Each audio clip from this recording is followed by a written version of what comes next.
La question qui tue. Doit-on prioriser le développement à Laval ou à Montréal?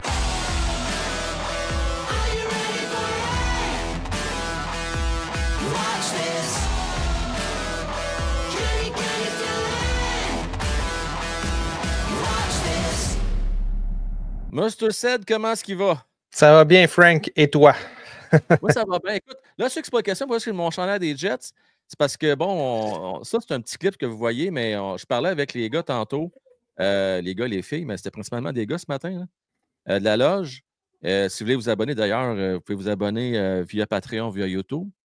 Hey, ça fait 40 minutes en plus que tu roules puis que ça n'a pas dévoilé à personne d'autre que ceux qui payent, là, quand même. Exact. On parlait de défenseur à côté de Wattier. Ça n'en prend-tu un ou non? Puis là, je parlais entre autres de Neil Pionk des Jets. Fait que c'est ça thématique. Puis on a parlé un petit peu d'Ekblad aussi. Il pourrait être une option du côté droit de la défensive.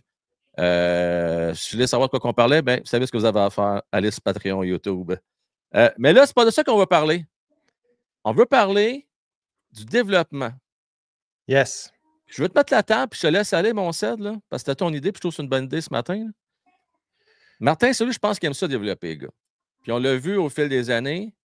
Dans le cas de Slav, par exemple, il aurait pu l'envoyer à Laval, mais non, on a décidé de le développer en haut. Mais là, la donne a changé. Là. On est encore dans le mix. Peut-être pas pour longtemps, mais en tout cas, pour l'instant, on est encore là. Pas le temps de développer bien en haut. Là. La question qui se pose, on les développe ça en bas ou on les développe en haut? Exact. C'est ça, mon set. Red Wings de Détroit. Ouais. Les Stars de Dallas. Les Stars de Dallas, là, cette année, ont encore commencé des joueurs dans, exemple, Bourque. Oui, Maverick Bourque. En bas. Ouais. Entre autres, Stan Coven, qui était comme d'ici la fin de l'année. Ça a pris du temps, Stan Coven, avant qu'on le monte. Là. Ça a été long. Fait qu'ils développent leur gars en bas. Maintenant, est-ce que je dis que c'est la meilleure méthode? Peut-être pas. Mais quand on regarde Détroit, quand ils gagnaient, qu'est-ce qu'ils faisaient? Ils développaient leurs joueurs en bas. Puis maintenant qu'ils ne le font plus, maintenant que les Siders puis les autres montent tout de suite, est-ce qu'ils ont gagné quelque chose depuis? Pas vraiment. Il y a une affaire, bon, il faut que je te le dise, par exemple. Oui. C'est facile de développer tes gars en bas quand tu as beaucoup de talent en haut. Exact. Tu parles des Stars, on pourrait parler des Leafs de Toronto qui ont Cowan, qui avait Mint en bas, puis que Nick Robertson, qui a tellement pas arrêté en bas. Quand tu es stacké en haut, puis moi, ce que je retiens, j'ai goût de rebondir au bon là-dessus. Ça ne dit pas ce que je viens de te dire là, mais c'est pas grave. Tu comprends la balle au bon? Rebondis au bon. J'ai fait un petit paraniste de moi-même. Moi, ce que j'aime pas, là, exemple, Joshua Roy, on l'a monté, là. Oui. Si lui, là, tu le fais jouer sa quatrième ligne, ça marche pas, ça. Si tu le montes, c'est pour le mettre dans la bonne chaise. Sinon, laisse-le en bas. Oui, exact. Ça te ce que je dis? Ça a bien l'allure, mais est-ce qu'on était vraiment si hot que ça quand on avait Pacioretty en bas puis qu'on avait Gallagher en bas pendant un an? Les gars qui jouent en bas puis qui se développent en bas ont tendance à quand même arriver dans le pro. Bien, ils sont déjà dans le pro, là, mais dans le plus haut niveau, plus préparés. Regarde Reinbacker, qu'est-ce qu'on est en train de faire avec lui? Est-ce qu'on l'a déjà monté? Non. Pourtant, on pourrait le monter. Parce que... Ouais, mais attends une minute. S'il n'est pas blessé, là, il est bon pareil. Ben, excuse-moi, là. Non? Oui, je suis d'accord avec toi, là, mais là, en ce moment, là, il y a un gars qui est blessé. Là, mettons, Jacky est blessé, il va-tu aller faire un petit tour en bas pour se remettre en forme? Non, ils vont le laisser en haut. Est-ce que Reinbacker est meilleur qu'un... probablement, tu sais. C'est pas le même rôle, on s'entend, là. Oui, non, tu as raison. La question, en fait, vient du fait que quand tu as une bonne équipe de gestion, quand tu as un bon staff de coaching, un coaching staff qui est intéressant, tu sais, l'équipe de coaching, là, en bas, c'est pas des pieds de céleri, là, comme dirait Mattman. C'est des très bons gars. Puis Pascal Vincent, il est excellent pour montrer aux jeunes quoi faire. Je pense que c'est le moment idéal pour garder les jeunes en bas puis les développer en bas, même l'année prochaine. Je ne dis pas qu'un Demidov devrait être en bas, mais il y a certains gars qui devraient rester en bas. Pourquoi pas faire développer un Michael Hage en bas, un peu comme à la Sean Farrell, c'est-à-dire tu fais commencer Michael Hage en bas à la fin de l'année prochaine, probablement. Puis après ça, tu le laisses encore quelques matchs de la saison suivante en bas, le temps qu'il vraiment se prenne son air d'aller. Puis quand tu le montes en haut, c'est parce qu'il a fait 10-12 points en 6 matchs, en 5 matchs. Tu les prends dans leur momentum pour les amener dans la Ligue nationale. Je suis d'accord avec toi. On n'a jamais fait ça là, à Montréal dans les dernières années. Là. D'accord avec toi. C'est pour ça que je me re-questionne, parce que hier, dans le forum, hier soir, on parlait de la possibilité de peut-être donner de la chance aux jeunes. C'est moi qui avais amené ce point-là à un moment donné. Puis je dis, regarde, là, tant qu'à avoir des Dvorak puis des gars qui on sait qu'ils ne sont pas dans les plans l'année prochaine, ben donne une chance à Winbeck sur une 4 là, pour finir l'année, là, une fois pour toutes. Puis, tu sais, qui sait, peut-être, juste pour une game ou deux, tu ramènes Jacky ou Tuck, juste pour leur montrer c'est quoi un national de hockey, tu les Ouais. renvoies en prêt.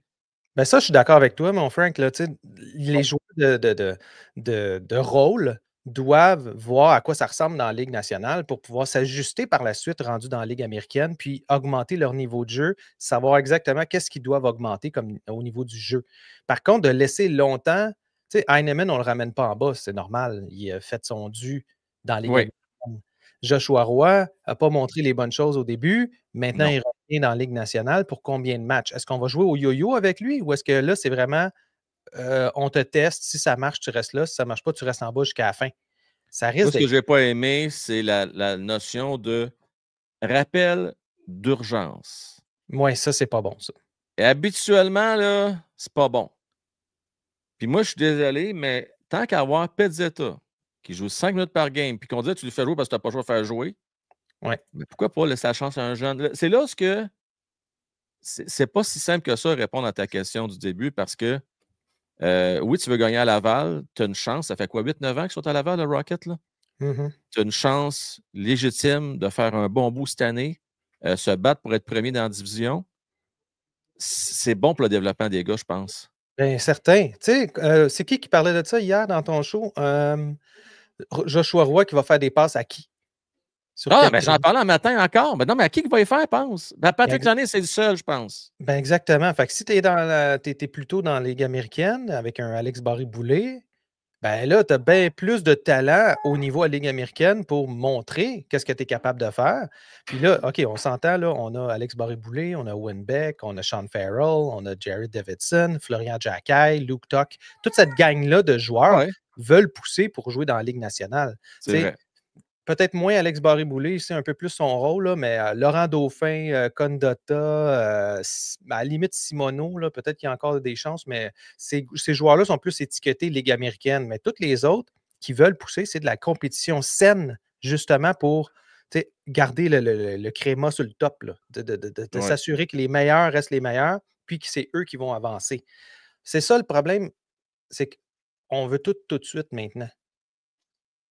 Je Oui, pense oui. pas que c'est une bonne méthode, surtout pour l'état actuel du Canadien.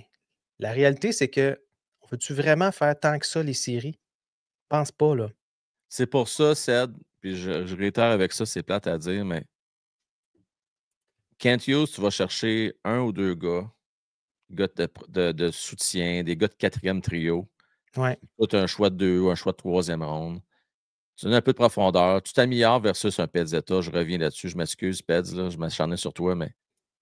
Puis tu amènes un peu de profondeur, justement. Puis Mmh. tu laisses tes Owen Beck, des Joshua En Roy bas. en bas. Et fais-les gagner en bas. Vas-y comme ça. Puis la saison prochaine, on en reparlera. Puis tout le monde va avoir une chance égale au camp. Il va y avoir de la place l'année prochaine. Pas énormément de place, mais il va y avoir une place ou deux. Puis les Mmh. gars vont se battre pour meilleur remporte. Mais pour cette année, dans le contexte qu'on veut faire un push pour les séries à Montréal, puis du même coup gagner à Laval, moi, je pense que ça aurait été une meilleure stratégie d'aller te renforcer un peu. Fait que là, ben, garde. Parce que là, je veux pas, on joue avec la chimie en bas. C'est ça. Puis tu joues dans la tête des gars aussi. Tu sais, veux pas, Roy monter, mais c'est sûr que Davidson, un Barré Boulet, on dira ce qu'on voudra. Même si tu dis qu'il accepte son rôle, regarde les stats de Barré Boulet, là, c'est un point par match. Tu sais, Ben lui, oui. dans sa tête, il doit dire qu'est-ce qu'il faut que je fasse de plus pour avoir une vraie chance. Là. Plus 9 en plus. Tu Pas sais, dans le il a goûté à la négatif. Ligue nationale de hockey. Moi, cette valeur, ça aurait été lui, j'aurais rappelé. On a besoin d'une bougie d'allumage. Les gars, là, en fait, c'est que les gars qui ont été rappelés, c'est des gars, OK, tu dis Joshua Roy, il remonte, ils veulent le tester. Ça, je comprends ça. À la limite, un jour, un Luke Tuck qui peut monter quelques matchs pour tester. Je ne sais pas ce qu'ils se disent en arrière-plan, mais il faut que ça soit clair que, écoute, on veut te monter en haut 2, 3 matchs, évaluer ton jeu que tu as en ce moment, puis après, tu redescends. Fait que le plan est simple. Les gars qui montent, ils savent, je redescends tout de suite après. Fait que c'est vraiment, ils vont tous se donner. Puis après, ils savent, même s'ils ont bien paru, ils vont redescendre. Versus un Alex Barré-Boulet, tu lui dis monte, mais là, tu ne le redescends pas. Là, tu le laisses là jusqu'à la fin de Le l'année. problème, c'est ça, c'est que tu viens de le dire, c'est que tu veux pas monter Barry Boulay parce que c'est très bien qu'il y a des chances soit réclamé au balotage quand tu vas voir leur descendre. Puis, Dans tu sais, il est utile à Laval, c'est ton vétéran, puis il t'aide à gagner en bas. le Tandis leadership. qu'un Beck ou un Joshua Roy, c'est facile, tu peux les remonter, tu peux les descendre, il n'y a aucun problème, il n'y a pas de danger qu'ils soient réclamés au balotage, ils ne sont pas éligibles. C'est ça qui est Exact. le gros problème aussi, là, qui Exact. explique la Mais c'est situation. pour ça que le message doit être bien fait. Doit pas être c'est un rappel d'urgence parce qu'il y a un blessé ou quoi que ce soit. Non, il faut que ça soit quasiment planifié dans l'horaire. Hey, on a 3-4 matchs, 3 matchs que tu pourrais jouer dans la Ligue nationale et nous, on ne joue pas. Donc, Hawaii en haut, on va te monter, on va faire bouger les choses. Puis c'est comme ça que tu développes bien tes joueurs, puis que tu ne vas pas non plus leur donner des faux espoirs ou les démoraliser en les ramenant. Parce qu'ils savent qu'est-ce qu'il y en est, puis pourquoi ils sont en haut. Ouais. Puis en même temps, on va se le dire, quand tu es dans une course aux séries, c'est peut-être pas le meilleur timing pour développer des gars en haut. C'est pas le temps, là, tu sais. Exact. Je veux dire, suis la parade. Tu n'as pas le temps de commencer à retarder le groupe. Là. Comme je disais hier, il n'y a pas de niaisage. Là. Martin, celui il veut gagner maintenant. Fait que c'est pas pour rien que Owen Beck n'a pas eu tant de jeu que ça, malgré que ça s'est amélioré un petit peu au fil du temps parce qu'il n'y avait pas le Ouais. choix Mhm. avec la blessure de Kirby Doc. Mais ça reste que dans un monde idéal, Martin Sully va avoir des gars d'expérience en qui il a confiance. Puis, je ne suis pas sûr qu'il va avoir une grosse confiance en Joshua Roy. J'ai hâte ce que ça va donner. Peut-être qu'ils vont faire mentir, là. Mais le contexte n'est pas idéal pour développer des gars présentement en haut. Par contre, on s'en reparle dans 3 semaines, peut-être même dans 2 semaines. Le Canadien est à 6 points, 7 points de faire les séries, il n'est plus dans le mix. Ben là, on va peut-être avoir plus de temps de commencer à penser à du développement. Là. C'est la chose que j'aime le moins, en fait, c'est que là, on est comme entre deux chaises, puis il n'y a pas de message clair, on dirait, à l'interne de savoir c'est quoi le but. Tu sais, à un moment donné, tu ne peux pas partir en bateau puis garder l'autre pied sur le sable. Il faut que tu mettes tes 2 pieds dans le bateau ou que tu mettes tes 2 pieds dans le sable pour dire non, regarde, on va laisser passer le bateau, là, on va en prendre un autre l'année prochaine. Mais C'est. moi, je pense que le but, je peux me tromper, je pense que le but, c'était de dire, regarde, on va avec les soldats qu'on a là en place, puis on va essayer de faire les Mhm. séries, mais on va essayer, dans la mesure du possible, de garder intact en bas. Moi, c'est même que je le vois. On essaie de faire les deux en même temps. Tu sais, C'est on ça, ça essaye. ne marche pas, ça. Tu Ton penses que ça bateau marche ira pas? pas loin, là. Tu peux pas partir ton bateau puis laisser l'ancrage dans l'eau, là. Ça marche pas, là. Ouais. Si tu dis on fait un push, tu pognes tes gars en bas. L'année passée, Stan Coven, ils ont fait quoi avec? Quand les Stars ont dit OK, là, on s'en va en série. Ils ont Ah monté non, Stan mais je le Coven. sais. Ben non, je le sais. Ils l'ont monté. Ben, ça va être la même. C'est la même chose, il faut que tu fasses. Là, OK, c'est Alex Barré-Boulet. Tu dis, OK, Ouais. on a besoin d'un gars qui va scorer parce qu'on a besoin de telle T'as affaire. pas On a besoin tort. d'un T'as loop pas tort. duck. T'es montes, puis là, c'est comme let's go. Là, on se prépare pour les séries. On y va à fond. Mais c'est pas ça qu'ils ont fait. Là. Ils montent Joshua Roy, ils font des expériences. Quand tu fais des expériences puis qu'il reste 20 matchs, ça marche pas. Là. Ça veut dire qu'il y a de quoi il y a une communication quelque part qui n'est pas fonctionnelle. Là. Le problème, là, c'est quoi? Il reste 18, 19 games au Canadien de Montréal, là? C'est ça. 19? Euh, tu peux en perdre 4. Il faut que tu en gagnes 15, tu en perds 4. Tu perds à soir contre Vancouver, 6 balles, ça va te prendre un miracle. Ça prend un petit, je dis bien un petit électrochoc, pas trop, parce que le Canadien ne joue pas si mal que ça, mais ça prend quand même un petit quelque chose. Tu sais, un jeune kid qui va bien en bas, là, tu le montes en haut. Là, on essaie ça avec Joshua Roy, on va voir ce que ça va donner. Mais je ne sais Ouais. pas si c'est le genre de gars, lui, qui a la drive qu'il faut dire laissez-moi aller, là, vous allez voir. Je ne sais pas s'il y a cette drive-là. Ben, il ne l'a jamais vraiment démontré. On dirait qu'il se laisse Ouais. traîner par les meilleurs joueurs. Quoique au junior, c'était lui le meilleur joueur de son équipe avec Sherbrooke. Fait que ça devient difficile à évaluer, mais dans le pro ou dans les gros tournois, tu l'as vu, quand est-ce qu'il a bien marché Joshua Roy? C'est quand il était avec Bédard. Quand il est arrivé avec le Canadien, il fonctionnait bien quand il était sur des bons trios, mais ce n'était pas lui qui drivait le trio. Donc, pour moi, ça sonne clairement troisième trio, troisième trio. La question que j'ai pour vous tous qui écoutez cette vidéo-là actuellement est la suivante. Puis répondez, s'il vous plaît, dans la zone commentaire, puis on va vous répondre. On va réagir à vos commentaires. Vous avez le choix entre les deux scénarios suivants. Scénario numéro 1, le Canadien de Montréal est dans le mix et se bat pour faire les séries jusqu'à la fin de l'année. Scénario 2, le Rocket de Laval gagne le championnat à la fin de la saison. Pensez-y, remporte la coupe, c'est la Calder, remporte le Calder à la fin de l'année. Vous avez le choix Avec entre les deux. Dobesch. Avec Dobesch d'un but. Vous avez le choix entre les deux. Vous faites quel scénario? Répondez-moi. Merci. N'oubliez pas de vos pouces, de partager si vous avez mes vidéos, de vous abonner si vous n'êtes pas encore abonné. Puis encore une fois, je le répète, mais si vous voulez avoir plus de contenu, si vous en mangez du hockey, vous avez le goût de venir nous supporter, je vous invite à vous abonner à la Loge Président. Puis il y a Patreon et YouTube. Ced, gros merci à toi, mon homme. Merci. Merci, la gang. À la prochaine. Salut, bye-bye. Lane Hudson se déplace comme s'il avait le permis de tuer. Petit format, gros cerveau, son QI est démesuré. Il brasse le défensif, il shift tout le monde sur la glace. Rusé comme un espion, un gadget plein d'audace. Avec Slav puis Suzuki, la synergie explose. Caulfield attend le tir, Hudson place la puck. Il anticipe la game, c'est complètement autre chose. Ils l'ont sous-estimé, il est dans une nouvelle époque. Son jeu d'esquiver fatal, ses penses traversent les lignes. C'est plus que ce qu'on voit, double 0-7 sa glace. Le centre belle gronde, puis la ville se lève sur place. Nouvelle ère pour le CH, puis Hudson qui hors demande. Ah, s'il vous plaît. They don't see him. Lane Hudson's on the way. Yeah. They don't see him. Bond style set to play.